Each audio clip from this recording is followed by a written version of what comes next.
Alright, so now we're going to look at how to attach legs to this. And what I like to do there is I like to develop the legs first. Oops, I meant to be a cube there. So the general geometry of the legs, in this case, it's just a cylinder. And I just extrude the top and bottom and then smooth it to make it a cylinder. Okay, so extrude top bottom of a box, then mesh smooth. Okay, the reason I like to do this ahead of time is because now I can move the leg around and it becomes a little easier to wrap my head around. Okay, W on the keyboard. It's nice also to have the head here for measurement.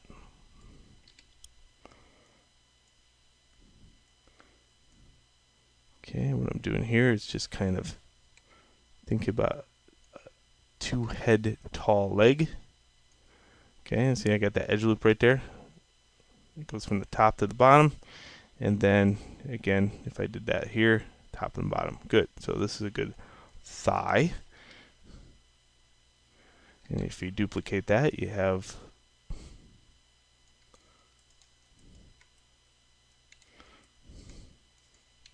your calf.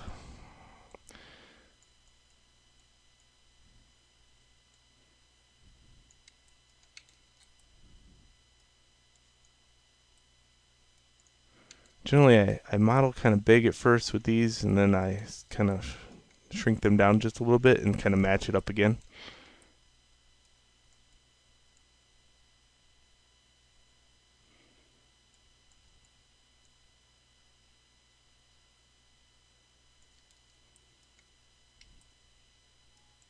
And sometimes it's easier to combine them together to squish the vertices up a little bit.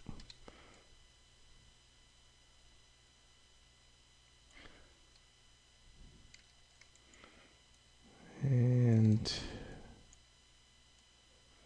kind of think of it this way.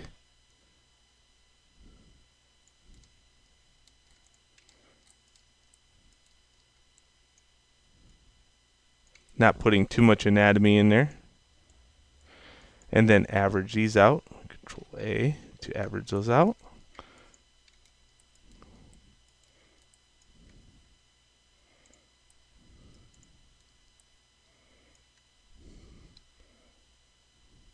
Modify center pivot that.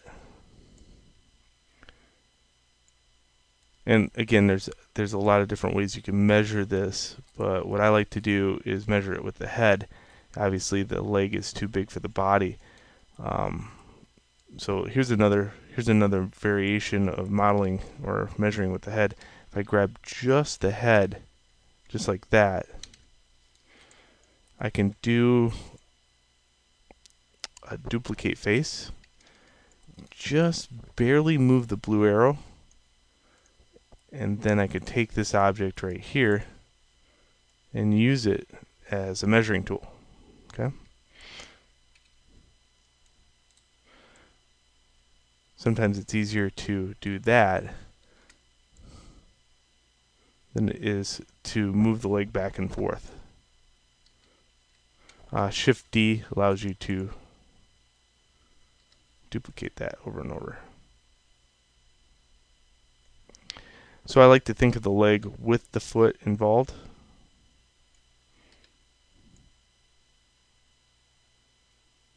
Again, you don't have to get perfect.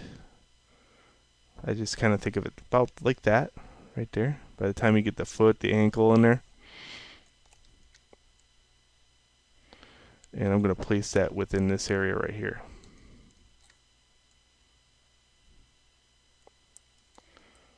And then we have to think about topology.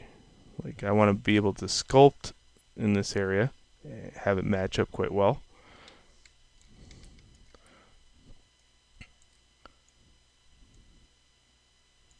So I'm going to just put this character and that mesh together, and I'll do that in the next video.